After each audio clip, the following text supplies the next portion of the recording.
민수기 1장에서는 각 지파별로 전쟁에 나갈 만한 20세 이상이 되는 남자의 수를 계수했습니다. 그리고 2장에서는 각 지파별로 진 배치와 진행 순서를 기록하고 있습니다.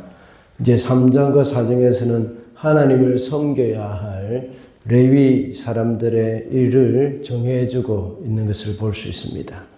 지난 시간에는 이런 레위인의 숫자 파악과 그 가문별로 맡은 직무에 대해서 말씀을 했습니다.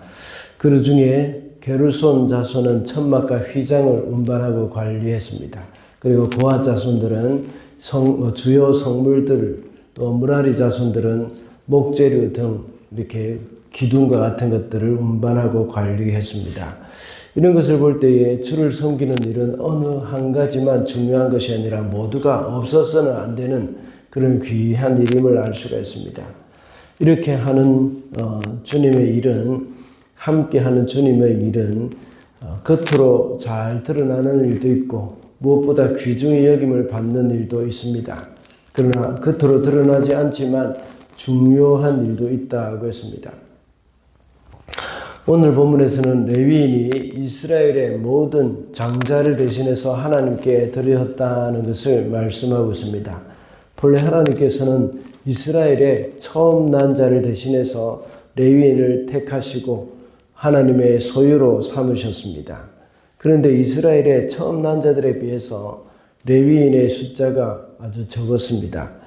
273명이 적다고 기록되어 있습니다. 그래서 그 차이만큼 돈으로 바치게 하셨는데 그것이 바로 속전이라고 말씀을 하고 있습니다.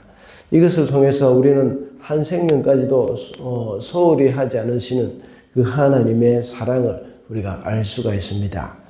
이스라엘 자손이든지 이스라엘 자손에게 속한 가축이든지 모든 장자는 하나님께 그들의 인생을 드린 것입니다. 레위인을 통해서 하나님께 맡긴 것이라고 할 수가 있습니다. 그러므로 성도는 하나님께 우리의 인생을 맡겨야 한다는 것을 말씀을 해주고 있습니다. 그래서 오늘은 하나님께 인생을 맡겨라는 제목으로 말씀을 살펴보겠습니다. 먼저 하나님께 인생을 맡기는 자가 복이 있습니다. 41절 말씀입니다. 나는 주다. 너는 이스라엘 자손의 모든 맏아들 대신 레위 사람을 구별하여 세우고 또 이스라엘 자손의 모든 가축 맏배 대신 레위 사람의 가축 맏배를 구별해서 세워서 나의 몫으로 삼아라. 하나님께서 이스라엘 백성들의 맏아들이 다 하나님의 것이라고 하신 이유가 있습니다. 그것은 출애굽할 때 6월절 저녁에 일어난 일 때문이죠. 죽음의 천사가 집집마다 찾아와서 그 집의 장자를 다 죽였기 때문입니다. 그때 문설주와 좌우 임방에 이제 양의 피를 발라놓은 그런 이 집은 맏아들이 죽지 않고 넘어갔습니다. 그들은 이집트 사람이든지 이스라엘 사람이든지 상관이 없습니다. 양의 피가 발려져 있는 집이라면 이집트 사람이라고 하더라도 그 집은 살아남았습니다. 그러나 양의 피가 없으면, 양의 피가 발려져 있지 않으면 이스라엘 사람이라고 하더라도 그 집의 장자는 죽을 수밖에 없었습니다. 양의 피를 발랐다는 말은 그들의 생사를 하나님의 그 말씀에 맡겼다는 말이죠. 하나님께서 그 하신 말씀에 양의 피를 바르면 살 수 있다 하고 말씀하셨기 때문입니다. 그래서 그 하나님의 말씀에 순종해서 양의 피를 발라두었던 것이죠.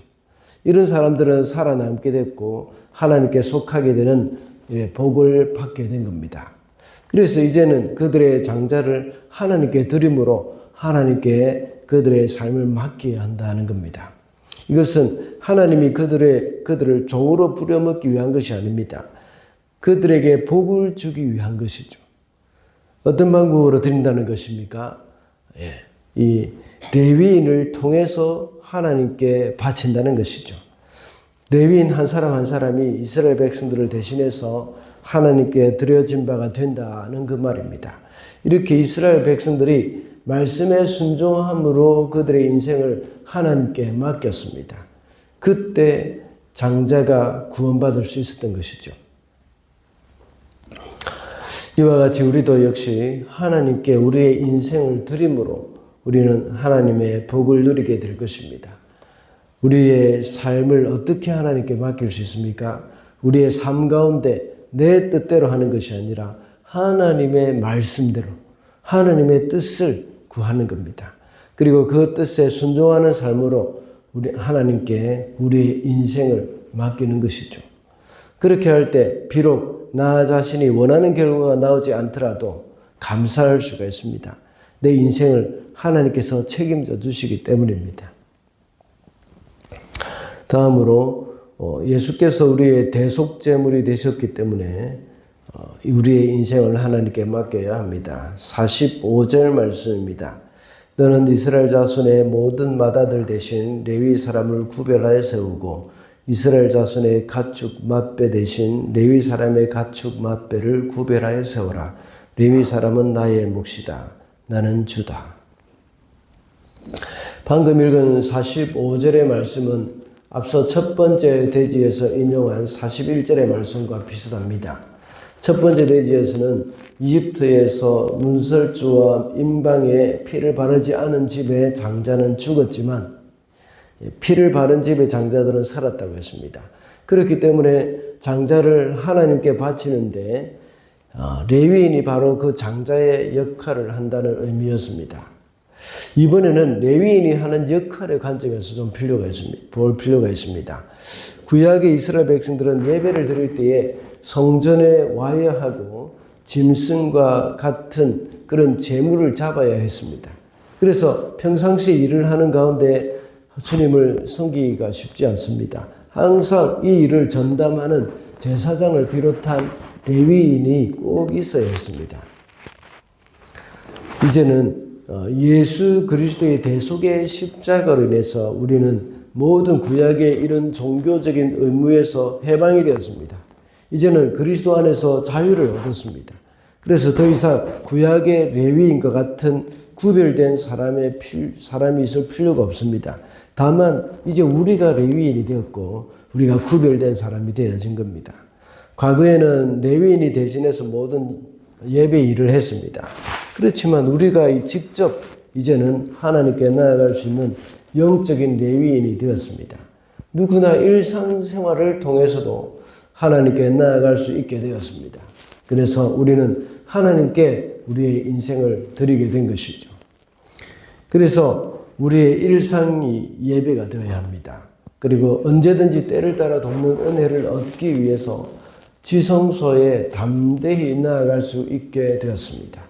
이런 사람들이 참된 레위인이요 하나님께 우리의 인생을 맡긴 사람들의 삶이 되는 것입니다. 마지막으로 우리 인생은 하나님의 은혜로 얻어진 것이기 때문에 하나님께 인생을 맡겨야 합니다. 46절과 47절입니다. 이스라엘 자손의 맏아들은 그 수가 레위 사람보다 273명이 더 많으므로 나머지 사람은 그 수만큼 속전 곧 물어내는 값을 치러야 한다. 한 사람의 5세겔씩 물도록 하여라. 세겔은 성소에서 따르는 방식이므로 20게라를 한 세겔로 계산하여라. 오늘 본문 43절에 보면 이스라엘 백성의 장자의 숫자가 22,273명이라고 나와 있습니다. 그런데 태어난 지 1개월 이상 된 레위인의 숫자가 22,000명이었습니다. 273명의 레위인이 부족했습니다.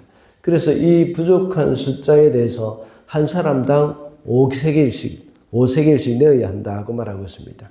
돈을 대신 내야 할 사람을 어떻게 정했는지 기록되어지지는 않았습니다. 그런데 5세겔의 가치가 그렇게 크지는 않습니다. 5세겔이면 노동자의 20일 품삯에 해당되는 금액입니다. 그래 큰 부담이 없는 것이죠. 물론 적은 돈은 아닙니다. 그런데 사람 생명과 연관지어서 생각해 볼 때에 20일 정도의 품삯에 해당되는 그런 금액은 그렇게 크지는 않다는 것이죠.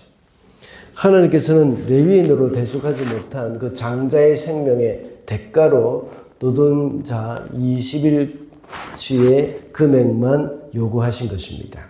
어떻게 부정적으로 생각하면 어떻게 사람의 생명을 그냥 노동자 20일치의 월급만 보수로만 따질 수 있느냐 하고 말을 할 수도 있습니다.